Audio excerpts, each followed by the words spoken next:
Hello everyone, this is Anjali Srivastava and welcome back to Learn with me. First of all, a very happy Diwali to all of you. So today we will be discussed about the most important act, Right to Education, जिसे हम short form में RTE कहते हैं और इसे हम हिंदी में शिक्षा का अधिकार अधिनियम के नाम से भी जानते हैं. So without wasting your precious time, let's start it. सारी चीज़ों को समझेंगे कि व्हाट इज़ दिस एक्ट, इस एक्ट की हिस्ट्री क्या है, क्या इसके पहले हमारे पास कोई भी राइट टू एजुकेशन नहीं था, अगर था तो कौन सा था. ओवरऑल सारी चीज़ों को वन बाय वन डिस्कस करेंगे. सो स्टार्ट करते हैं सबसे पहले इंट्रोडक्शन से. इंडियन कॉन्स्टिट्यूशन के पार्ट 3 के आर्टिकल 21A में राइट टू एजुकेशन एक्ट की बात की गई है. एंड एक important thing, an alphabet next to any article number signify that the article was added by some constitutional amendment. Means जब भी किसी भी आर्टिकल के साथ आप कोई भी अल्फ़ाबेट जोड़ा देखते हैं तो इसका मीन्स ये होता है कि इसे किसी भी संशोधन के द्वारा जोड़ा गया है. जैसे कि इसमें आर्टिकल 21A है तो इसे 86वें संशोधन के द्वारा 2002 के द्वारा जोड़ा गया है. अब माइंड में एक क्वेश्चन आता है कि क्या हमारे पास 2002 के पहले कोई भी राइट टू एजुकेशन नहीं था? तो नहीं, ऐसा नहीं था. इन प्रीवियस टाइम यानी कि पुराने समय में इंडियन कॉन्स्टिट्यूशन के पार्ट 4 में आर्टिकल 45 में राइट टू एजुकेशन दिया गया था, जिसमें 0 से 14 साल तक के बच्चों को फ्री एंड कंपलसरी एजुकेशन देने की बात की गई थी. बट पार्ट 4 हमारा जो होता है इंडियन कॉन्स्टिट्यूशन का, ये DPSP के अंतर्गत आता है. DPSP means directive principle of state policy. ये क्या होता है, इसमें स्टेट अपनी पॉलिसी स्वयं बनाता है, मतलब कि एक गाइडलाइन की तरह होता है. ये means not forceable by court. But right to education तो हम सभी के लिए बहुत ही ज़रूरी है. इसलिए इंडियन कॉन्स्टिट्यूशन के पार्ट 3 के में फंडामेंटल राइट्स इसमें हैं, आर्टिकल 12 से लेकर 35 तक. उसमें आर्टिकल 21A में राइट टू एजुकेशन एक्ट को जगह दी गई. एंड ये इन्फोर्सेबल है बाय कोर्ट, मतलब कि ये बाध्य हैं, व्यक्ति को मानने के लिए बाध्य करते हैं. तो पार्ट 3 हमारा एक बहुत इंपॉर्टेंट इंडियन कॉन्स्टिट्यूशन का भाग है.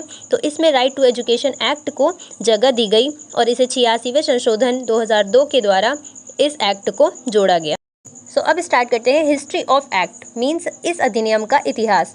20वीं सदी से लगातार सभी ने फ्री एंड कंपलसरी एजुकेशन की बात की है. जैसे सबसे पहले स्टार्टिंग में 1911 में गोपाल कृष्ण गोखले जी ने प्राथमिक और अनिवार्य शिक्षा के लिए कई प्रयास किए. नेक्स्ट 1964 से 1966 में आया कोठारी कमीशन. इसमें भी डॉक्टर दौलत सिंह कोठारी की अध्यक्षता में ये कोठारी कमीशन आया था. इसमें भी सार्वभौमिक शिक्षा की बात की गई. नेक्स्ट दिसंबर 2002 में आर्टिकल 21A के पार्ट 3 में 86वें संशोधन 2002 के द्वारा इस एक्ट को जोड़ा गया.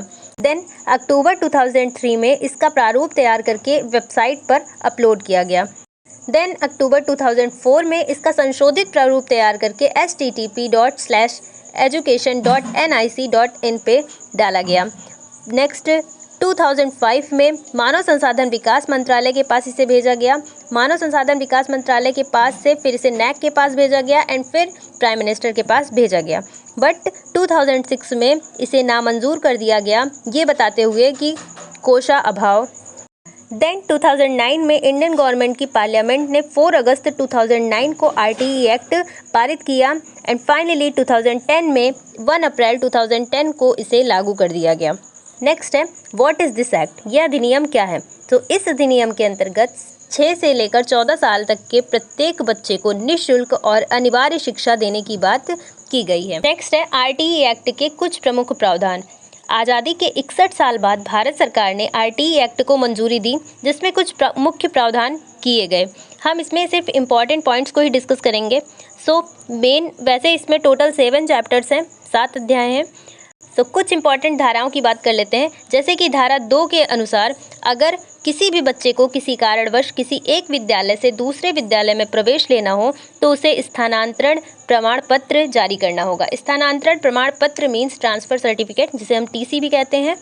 नेक्स्ट है धारा 6 के अंतर्गत बच्चों को पड़ोस के किसी भी विद्यालय में दाखिला लेने का अधिकार है.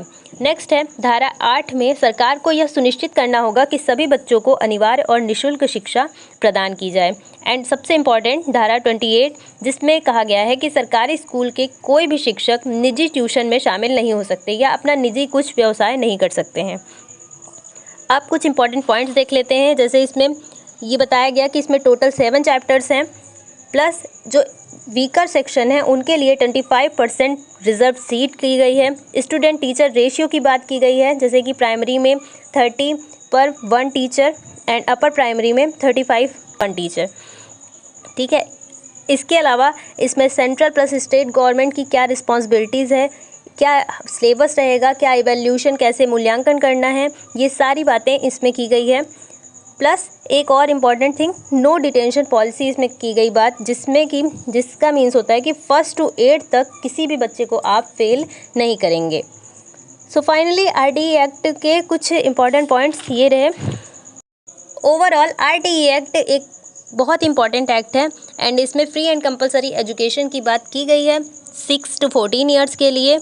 बट अगर सही मायने में देखा जाए तो हमारे देश का दुर्भाग्य है कि यहाँ एक ही बात को अलग अलग तरीके से प्रस्तुत करने की परंपरा बन गई है। शिक्षा प्रत्येक नागरिक का मूलभूत अधिकार है, उसी चीज़ों को बार बार घुमा फिरा के इसमें भी दोहराया गया। जैसे कि इसके पहले सर्व शिक्षा अभियान आया था, उसमें भी फ्री एंड कंपलसरी एजुकेशन की बात की गई थी, इसमें भी वही बातें की गई हैं। That's all about right to education act. I hope आप सबको क्लियर हुआ होगा। So take care and thank you for watching this.